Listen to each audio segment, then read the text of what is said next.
very much indeed, and thank you to all the people here for coming, and thank you for inviting me.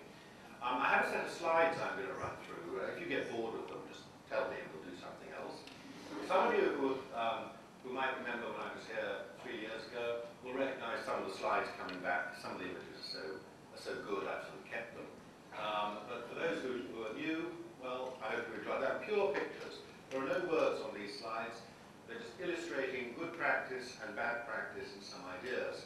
And the first few slides are here to tell us, I hope, why our space matters. Our urban spaces matter. This is a perfectly ordinary and not atypical junction in the historic city of Bath, with a fine Georgian-looking hotel there in the background. Can you see the pictures? Is the lights okay? The light could come down a bit. The light could come down a bit, I think, couldn't it?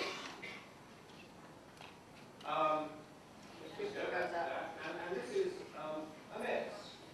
Is this how you actually want to experience entering one of the great historic World Heritage Site cities of the world? And this is just traffic engineering that has colonized a public space when nobody was looking.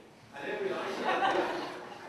every item here has been put here individually for what seemed a good reason, but the collective effect is dreadful. Here are some other, that's a fine view of a northern town hall. Very important that you know which way you're going on that. This is what you meet when you come off the bridge, come off the motorway or the highway, going down to Kew Gardens in London. So there you are. Now just look, I just want you to linger on the quality of the paving there in the foreground. The fine multicoloured effort that's gone into that. The number of posts and pillars, the helpful guardrail, something happened to this, it's going forward without me. The helpful guardrail, and the bollards, the signs, and this is just, and it's cheap, it's nasty, it isn't properly maintained. The more clutter you put into a place, the less you will maintain it almost certainly. And the more you just don't spend the money on it. Taking the clutter out actually saves you money in maintenance. Worth remembering that. This is how we like to experience the countryside.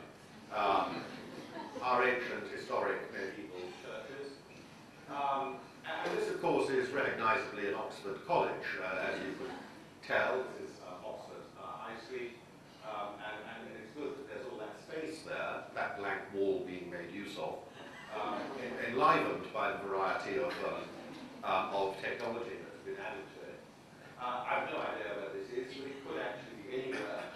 And this really is anywhere. This is absolutely, typically, the sort of thing you might see. Again, quite apart from the rubbish, just sort of fine quality of the paving and so forth. And then we have these issues about how we're going to conduct our lives in the urban environment. And this is a joke. But there is a very similar, it's a cartoon, it's a joke, but I saw a very similar transport, when I joined Transport for London Board last year, they were about to publish their business plan, and of course they do a hard copy and they wanted to put a nice cover on the front, and the draft they were going to have on this was a serious version of this, in which they showed all the different modes that Transport for London is responsible for, cars, buses, underground and everything, all of them properly badged and regulated. They haven't yet got to regulating pedestrians. There is not a registered pedestrian scheme in London yet, but it's in their eye. And, sorry, this is slightly out of control. And they really want to put this on the front of the cover, the serious version of this. The first thing I did was say, just can we not have that, because it's sending the wrong messages about how everything has to be badged, Transport for London. But we live in a confused environment, and one that encourages aggression, because we're there and we're good and we obey the rules, and other people don't, and they're bad people, and because they're not obeying the rules, and that makes us angry with them, and a lot of aggression comes into our lives as a result of this. But all of this is here for safety, obviously. This is the important thing. This is to keep us safe. All these rules, these regulations, these barriers, this clutter, it is to keep us safe and to keep us segregated. And that really comes back to a question to do with risk. So the next 4 slides, first section was why it matters. The next 4 slides are a little bit of analysis of how people think about risk. And I've stolen them shamelessly from a man called Professor John Adams, who has written a wonderful book on risk, a very funny book on it as well, a serious academic book that I strongly recommend to you if you haven't actually read it, John Adams, just called Risk. And it's a great book, and because he's a geographer by background, most of his examples are actually taken from highways examples. So for those of you who are interested in the public realm, highways, traffic, it's actually quite relevant. He does a bit of analysis like this. The first is you've got people, if you think of the world as being like a jug or a bowl with a ball in it, how much risk can you take with that ball? And if you're this sort of person, you're optimistic, you're willing to take some risks and so on, then you think that the ball is, so to speak, in the bottom of the bowl is upright, and you can give it a good shake. Because when you stop shaking it, that ball is going to come back into the centre. The world, in other words, sort of absorbs the bad things we do to it. You can take risks, because most things work out okay in the end. You're pretty relaxed about risk. So these people tend to be quite individualistic.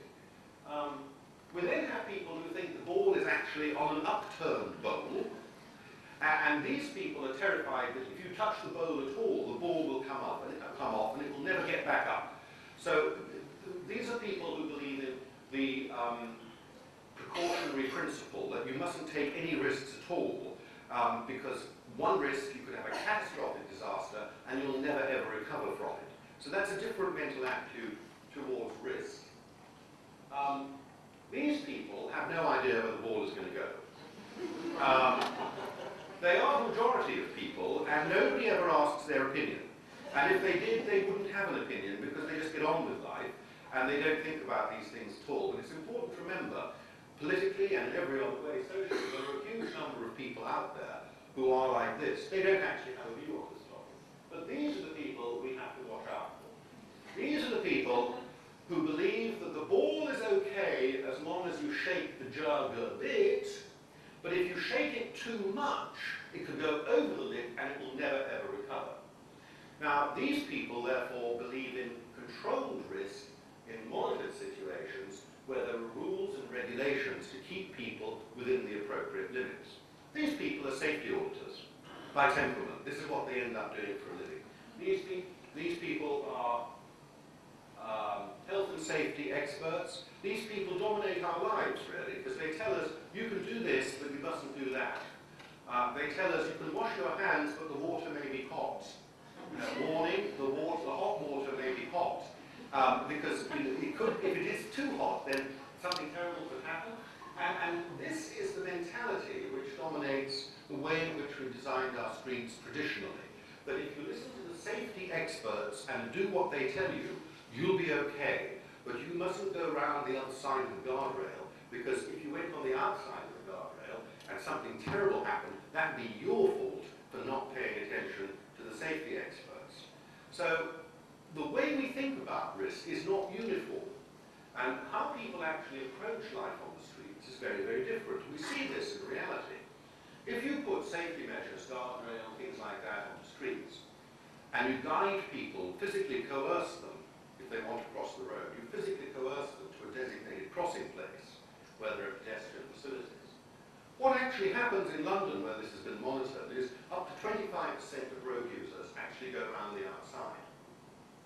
They don't go to a designated place, or they just jump over the guardrail, or they go around it. And who are these people? They are, of course, the young, fit people who have got a certain appetite for risk at that age. Because risk is good at different stages in your life. Risk is about learning. When a child falls over in the snow, that is a learning experience. When a person in their 80s falls over in the snow, that is potentially life-threatening. The amount of risk you're